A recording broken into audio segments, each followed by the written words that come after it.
les fortes fluctuations sur le shekel et la bourse ont leur explication. Et chaque fois que vous mettez de l'argent à la banque, vérifiez bien si votre compte a été bien crédité. C'est très important. L'économie vous passionne, eh bien c'est tant mieux. Nous allons parler du shekel, de la bourse, du Bitoire Leumi, des banques qui ne nous créditent pas ce qu'il faut sur les comptes et de la future action à suivre, Neuf Énergie. Pour en parler, bien sûr, c'est le docteur Daniel Guggenheim, comme chaque semaine, qui va nous donner eh bien, plein de précisions, plein d'explications et on est ravis. Bonjour Daniel. Bonjour. Alors, le mouvement du shekel, ça monte, ça descend, c'est imprévisible, difficile à prévoir. Alors, forcément, on s'interroge, comme la bourse d'ailleurs de Tel Aviv. On voudrait essayer de comprendre ce qu'il se passe, Daniel. Oui, effectivement. J'aurais même ajouté à votre présentation le mot erratique, c'est-à-dire il y a des mouvements, comme vous avez dit, mais ce qui a été dramatique cette semaine, spéciale, je dirais en tout cas, c'est l'ampleur du mouvement. Il y a à peu près une semaine, un peu plus peut-être, l'euro, puisque c'est ça qui intéresse d'abord nos auditeurs, était autour de 3 shekels 25. On en avait parlé ici, un record historique de plus de 30 ans et tout ça. Et aujourd'hui, cette semaine, autour de 3,40, de 3 shekels 40. Ça fait beaucoup. Ça fait beaucoup, en si peu de temps en tout cas. Et le dollar, quand même, c'est ça qui intéresse la Banque d'Israël, pour vous dire. Lui, il était passé en dessous de 2 shekels 80, et maintenant, lui, il avoisine les 3 shekels, parce qu'en plus, il a un peu augmenté par rapport à l'euro cette semaine. Mais c'est donc un mouvement très, très fort, si on voit, comme je l'ai dit, cette semaine. Alors qu'est-ce qui s'est passé? Parce que on a du mal à comprendre. Pourquoi ces mouvements tellement forts? Et voilà, exactement. Toujours, je dis d'ailleurs, il faut ajouter, comme vous l'avez dit d'ailleurs, pour la bourse, que la bourse aussi a été et elle reste toujours très nerveuse des forts mouvements, puisqu'on a eu pendant une semaine maintenant, alors qu'elle était en gros en hausse depuis le début de l'année, une baisse de 5%. Alors, je voudrais rappeler, je crois, maintenant qu'on a les chiffres, dans les proportions. Il y a des mouvements qui arrivent de ce genre. Une première chose peut arriver lorsque justement on arrive à des records ou à des niveaux qui sont spéciaux. Et là, effectivement, alors il peut y avoir une certaine nervosité. Ça arrive dans toutes les transactions, dans tout ce qui est les marchés financiers, quels qu'ils soient. Et donc, les valeurs planchées ou au contraire les records de la bourse, c'est la première raison. Deuxièmement, bien entendu, ça a commencé d'ailleurs même avec ce qui s'est passé avec l'Iran. La forte tension qui s'est passée avec le Liban a fait penser qu'il y avait problème sécuritaire quand même important. Et il faut dire que la prime de risque d'Israël a énormément baissé ces derniers mois. On est passé de 80 à 50 au niveau du CDS, c'est-à-dire 30% de baisse. Ce sont des assurances pour voir quel pays il est dangereux ou pas au niveau mondial. Donc, c'était très, très bien. Et donc, ça prouve qu'Israël, comme j'ai dit, avait une bonne économie. Donc, ça, c'est ça qui explique également. Et pour les monnaies, il faut dire la chose suivante. La Banque d'Israël a déclaré cette semaine qu'au mois de mai, pour freiner l'ascension du shekel, pour la première fois, elle a intervenu sur les marchés en achetant 800 millions de dollars, ce qui lui a donné d'ailleurs un record au niveau de ce qu'elle a en dollars dans ses caisses. Mais ça veut dire quoi pour le marché? Même si c'est pas très important au niveau pour pouvoir faire changer quelque chose, c'est un signe que la Banque d'Israël voudra peut-être un shekel moins fort. Et donc peut-être qu'il va, oui, baisser les taux d'intérêt au mois de juillet. Et ça, c'est aussi, en tout cas pour ce qui est de monnaie pour la shekel, peut-être le faire baisser. Donc, ce que je veux dire, c'est que donc, première chose, lorsqu'on arrive à des niveaux si forts, que ça soit en bourse ou au niveau du shekel, ça peut être des choses qui peuvent arriver et ça n'a rien de spécial point de vue économique. Ça n'annonce pas une catastrophe, c'est ça qu'on Voilà. Ce qui s'est passé aussi, préciser. c'est que Wall Street a baissé aussi vendredi soir, ça fait baisser automatiquement le shekel. Et alors, maintenant, ce que je dis, est-ce que, point de vue économique, quelque chose a changé? Alors, moi, je reviens ce qu'on appelle les faits économiques, les fondamentaux de l'économie. Qu'est-ce qu'on a appris cette semaine? D'abord que le déficit budgétaire d'Israël, au mois d'avril, qui, je vous rappelle, c'est le mois de la guerre, il est baissé encore et il est maintenant seulement à 3,75% du produit intérieur brut, alors que le gouvernement avait a fixé comme objectif qu'il ne doit pas dépasser 4,9. Donc, on est très loin de ça. Et donc, ça veut dire qu'il y a eu très forte activité économique au mois d'avril. Et d'ailleurs, On a au mois de mai, pardon. D'ailleurs, on a eu les chiffres de ce que les Israéliens ont acheté au mois de mai dernier, 52 milliards de shekels. Ils se sont rattrapés du mois d'avril et ça n'est jamais arrivé en Israël. 52,4 exactement. En même temps, 3 ans de guerre, ça n'est jamais arrivé non plus. Donc les Israéliens ont besoin peut-être de se divertir, de se changer les idées et d'acheter. Surtout après une restriction en avril, bien qu'avril était le mois des fêtes quand même, mais malgré ça, mai a été quelque chose d'exceptionnel et ça a fait rentrer, depuis le début de l'année, il y a une augmentation de 9% des recettes de l'État et par rapport à l'année dernière, 11% réel, au-dessus de l'inflation, ce qui est énorme. Ce qui prouve que l'économie israélienne est toujours une économie saine, mais qu'effectivement, on l'avait expliqué, il peut y avoir des soubresauts. Je rappelle comme la bourse, malgré ces 5% qu'elle a perdu cette semaine, elle est quand même plus ou moins à plus de 15% depuis le début de l'année, ce qui est pas mal. C'est énorme, même, on peut dire. Franchement, bravo, quoi. On continue avec les angoisses des Israéliens concernant, cette fois, le Bitoire Leumi. Est-ce que le Bitoire Leumi va pouvoir continuer à payer les allocations à sa population? Apparemment, oui. Alors, pourquoi les gens étaient-ils si inquiets? Effectivement. Le Bitoire Leumi, je dis pour ceux qui ne savent pas, c'est des assurances sociales en Israël, ceux, comme vous avez dit, qui sont en charge des allocations, que ce soit pour les enfants ou que ce soit pour les handicapés. Il y a beaucoup de choses, les femmes seules, voilà. etc. Alors, qu'est-ce qui s'est passé? Le ministère des Finances, c'est son rôle d'ailleurs, fait un budget, pas seulement pour une année, il prévoit des choses pour les 3 prochaines années. Il fait des études et c'est son rôle. Encore une fois, il faut comprendre que les gens font leur travail professionnel qu'on leur demande de faire. Et qu'est-ce qu'ils disent? La chose suivante. On voit qu'il y aura une augmentation dans les prochaines années, il parle jusqu'à 2029, de 36 milliards de shekels de dépenses sociales par rapport à ce qu'on est maintenant, qu'à l'heure actuelle, le Bitoire Leumi n'arrive pas à équilibrer ses comptes et qu'ils disent que la chose suivante, 2 choses qui sont arrivées. En 2018, il y a une réforme qui a fait que beaucoup de gens qui étaient âgés ont été reconnus comme dépendants. Et ça, et d'avoir le droit aux allocations ou aux aides. Et ils disent 30% de la population de gens vieux ont droit à des aides. Ils disent c'est plus que dans l'OCDE.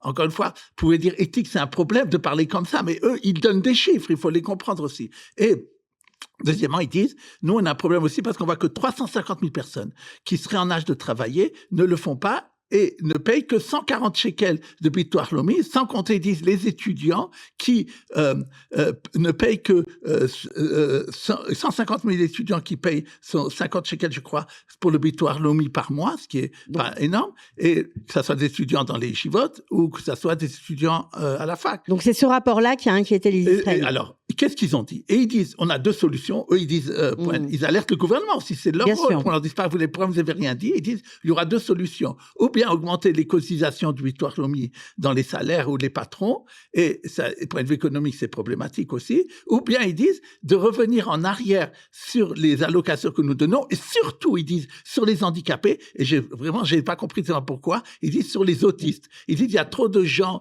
qui sont presque à être autistes, à qui on donne des allocations, en vérité, ils sont pas vraiment autistes. C'est encore une fois, ce point de vue éthique, c'est un peu dur d'entendre ce genre de choses.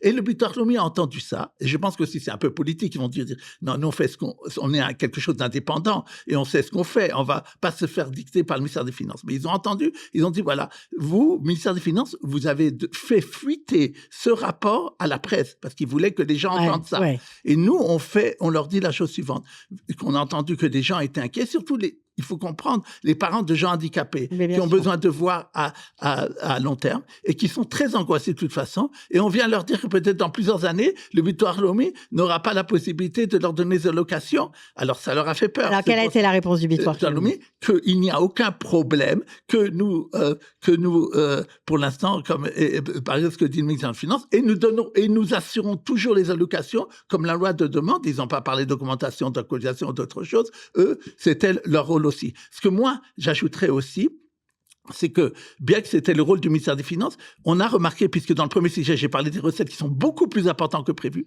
ce qui se passe, c'est que l'économie israélienne étonne souvent le ministère des Finances en bon, différent de la France d'ailleurs, où on est toujours étonné en bas. Les prévisions sont toujours meilleures que ce qui arrive en réalité en Israël. C'est le contraire, malgré la guerre. Et que je pense que les recettes seraient peut-être beaucoup plus importantes et ne montreront pas les restrictions qu'ils demandent. Et de toute façon, il y a des possibilités de faire, il y a des réserves, des choses comme ça. On a souvent dit que les caisses du Bitoire Lhoumi étaient pleines. Mais maintenant, ils disent que non. Voilà. Ça a changé à cause de ça, mais ils disent, point de vue de ce que nous, on voit actuel, ça veut dire le rapport entre les dépenses et ce que le Bitoire Lhoumi, nous, on considère que c'est plus le cas. Mais encore une fois, je pense que je me serais du côté du Bitoire Lhoumi que le ministère des Finances s'est trompé. Son rôle, en tout cas, a alerté les gens pour rien. Voilà, et il continuera à payer les pensions, les allocations. Donc, pas d'inquiétude. Alors maintenant, on va continuer avec un sujet. Écoutez bien, si vous êtes à la banque Apoallum ou même dans d'autres banques, on ne sait pas, ça pourrait peut-être même arriver ailleurs. Sachez que la banque Apoallum a été condamnée à payer des millions pour avoir crédité des sommes moins importantes que ce que leurs clients avaient déposé à la caisse pommade, donc à la, je sais pas comment on peut traduire caisse pommade ou distributeur automatique. On perd notre français. Eh bien, lorsque les clients déposaient de l'argent au distributeur automatique, alors les gens sont rassurés parce que on dépose 1000 shekels, je donne un exemple, et on reçoit un ticket comme quoi on a bien déposé 1000 shekels. Or, et c'est là où il faut faire attention, eh bien, sur votre compte, eh bien, ces 1000 shekels ne sont plus 1000 shekels, mais ils sont 800, 700, 500. Donc, il y a eu des plaintes, évidemment, et les usagers, les consommateurs que nous sommes, ont eu gain de cause, et c'est plutôt une bonne nouvelle. Tout à fait. C'est le résultat d'un recours collectif qui a été fait par une personne avec une entreprise qui s'appelle Tanel Café, puisque apparemment il mettait beaucoup d'argent de liquide dans les distributeurs. Et il remarquait que plusieurs fois, son compte n'avait pas été crédité, justement, comme vous l'expliquez, par rapport au billet qu'il avait mis dans la caisse pommade, dans le distributeur, et c'était toujours à son défense, c'est-à-dire il avait toujours moins, c'est pas que la banque s'était trompée de l'autre côté. Et alors donc il a fait le plainte, et ils ont pu prouver, parce qu'ils ont apparemment fait un recours collectif avec son avocat, que au moins 130 000 shekels, je dis bien la somme, avaient été volés de cette façon-là. Qu'est-ce qui s'est passé? La banque a expliqué deux choses. D'abord qu'il y a eu des erreurs humaines, et deuxièmement qu'après ils ont remarqué, ils ont des films qui permettent de voir qu'est-ce qui se passe dans les espèces. Non, mais ce qui est fou, c'est que les gens ont quand même un papier de la banque avec le reçu, comme quoi ils ont déposé la bonne somme, avec le décompte des billets, etc. Comment la banque peut-elle créditer moins? Ça paraît fou. Alors, qu'est-ce qui s'est passé? Donc, dans ceux qui sont chargés, dans les banquiers, de recevoir cet argent liquide, ils en prenaient une partie pour eux, dans leur poche. Et la banque n'avait pas fait assez de vérification. Ça s'appelle du vol, bien entendu. Ah ben bien sûr. La banque a répondu quand elle est venue cette plainte, qu'elle a fait des vérifications et qu'elle a remboursé à toutes les personnes, donc les 130 000 qu'on a vus, avec des intérêts et avec indexation de leur somme qui leur avait été mal créditée. Mais ça n'a pas suffi. Mais qu'est-ce qui s'est passé? Ils ont engagé un expert comptable extérieur, cet avocat-là, pour vérifier, d'après lui, combien, là c'est ce qu'on a pu prouver, oui. combien ça peut être le préjudice à toutes les personnes qui étaient là dans la banque. Oui, parce que là, c'est les gens qui se sont rendus compte. Mais il y a beaucoup de gens qui ne regardent pas leur compte et qui ont dû ne pas s'apercevoir du manque à gagner. Alors, ils ont parlé entre 2,5 millions et 4 millions de shekels. Alors, la banque Apoallum, elle a dit elle pensait que c'était un chiffre élevé, mais elle a dit, vu le préjudice que c'est, elle est d'accord. Ils ont présenté maintenant au tribunal un accord avec les plaignants que, bien sûr, cet accord peut être encore rejeté par le tribunal pour être insuffisant ou bien même par le ministère de la Justice. Et qu'est-ce qu'il a été décidé dans cet accord? Que d'abord, il donnerait 10 millions de shekels à un fonds qui s'appelle le fonds des recours collectifs au ministère de la Justice. Le ministère de la Justice aide les gens à faire des recours collectifs et donc il pourra alimenter ce fonds. Et deuxièmement, les gens qui ont fait cette plainte, surtout l'avocat d'ailleurs va recevoir une grosse somme, mais aussi en tout les deux ensemble, ils reçoivent entre 2 et 3 millions de shekels, ce qui est pas mal. Mais ce que je veux dire aussi pour les gens, que d'abord moi ça m'est arrivé à des gens de Qualita qui sont venus, mais là c'était dans une autre banque, mais c'était le fait que la machine était abîmée, ça c'était autre chose. Bon, enfin, mais que de toute façon, vérifier, quoi. Ce que vous avez dit est très très important, c'est le mot le plus important. Chaque jour, et même chaque fois que vous faites cette opération-là, vérifiez immédiatement qu'est-ce qui a été crédité sur votre compte Et s'il y a une erreur, quoi que ce soit, même 10 shekels de différence, n'importe quoi, c'est très possible que, ou 20 shekels, parce que c'est des billets, alors 20 shekels, que ça a été volé. Et donc, immédiatement, ne laissez passer ça, parce que vous aidez en plus la banque à ce qu'il n'y ait pas d'erreur. À faire le ménage et surtout les autres aussi, à ce qu'il n'y ait pas de problème. Et donc, c'est important. Voilà, bon, en tout cas, merci pour cette info, Daniel, qui aidera sûrement ceux qui nous regardent. Et comme chaque fin d'émission, nous sommes obligés de donner un petit tip au niveau des actions. Alors, l'action à suivre cette semaine, on va faire un roulement de tambour, Daniel, c'est Neuf Énergie. Neuf Énergie, coté à la bourse de Tel Aviv, a augmenté de 200% en un an pour atteindre une valeur de 10 milliards. Waouh! Ça va encore monter. Tout à fait. Alors, il faut expliquer. Cette société, donc Nofer Energy, est une société qui a été fondée en 2012. Qu'est-ce qu'ils faisaient au début? Ils mettaient des panneaux solaires pour produire de l'énergie sur les toits dans les maisons qui se trouvent dans les kibbutzim et dans les moshavim, ces villages agricoles. Et donc, il a commencé de cette façon-là à produire de l'électricité. Maintenant, qu'est-ce qui s'est passé? Seulement l'année dernière, il a fait un grand switch en disant... Je veux maintenant être une plateforme internationale qui va vendre de l'électricité, qui va faire des infrastructures, qui va vendre des infrastructures dans le monde entier, il a fait une politique depuis un an très agressive d'achat d'entreprises et de filiales dans ce domaine-là. Et donc, il est dans le monde entier, que ce soit les États-Unis ou l'Europe. Et qu'est-ce qui s'est passé? Donc, il a augmenté, comme vous avez dit, de 200% en un an. Et depuis 50% depuis le début de l'année, ce qui est quand même important, il faut le dire. Et elle vaut maintenant, comme on a dit, une valeur de 10 milliards de shekels. Alors, toujours la question qu'on me pose et que vous me posez à juste titre, est-ce que vous pensez que quand même c'est suffisant ou bien est-ce qu'elle a de l'avenir? Alors, c'est une entreprise qui est très dynamique, comme je l'ai dit, qui apparemment, celui qui est maintenant le PDG, a vraiment y réussi énormément. Et il a dit, j'ai senti que l'intelligence artificielle demanderait de plus en plus d'électricité pas chère et des choses comme ça, ce que nous faisons. Et donc, il a bien senti le chose. Et apparemment, c'est quelqu'un qui a le sens des affaires. Qui a une vision, on va dire. Voilà. Et donc, le chiffre d'affaires en 2026 qu'il prévoit est de 1,2 milliard de shekels. Il prévoit de doubler ce chiffre en 2027 et d'arriver même en 2028 à 4 milliards de shekels. Et ce qui est intéressant de dire, c'est que en vérité, il ne fait pas des émissions en bourse maintenant pour appeler le capital. Il fait ses projets en associant avec lui des grandes sociétés, ce qu'on appelle les institutionnels, ceux qui sont les gérants de retraite ou d'autres choses comme ça. C'est bien pour les actionnaires parce que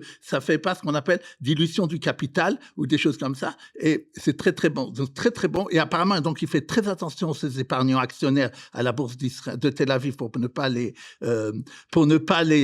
perturber. Il peut y avoir, bien entendu, faut le dire. Ça fluctue, c'est pas, mais bien sûr, ça peut monter, ça peut descendre. Dans ces jours-ci, mais, oui. Mais je pense qu'à moyen et long terme, c'est une bonne affaire. Bon, ben voilà, vous n'avez qu'à écouter Daniel Guggenheim et miser peut-être sur Nofer Energy. On ne sait jamais. La fortune est peut-être au bout du chemin. En tout cas, merci d'avoir été avec nous. On se retrouve la semaine prochaine. Merci, Daniel. Avec plaisir. Au revoir.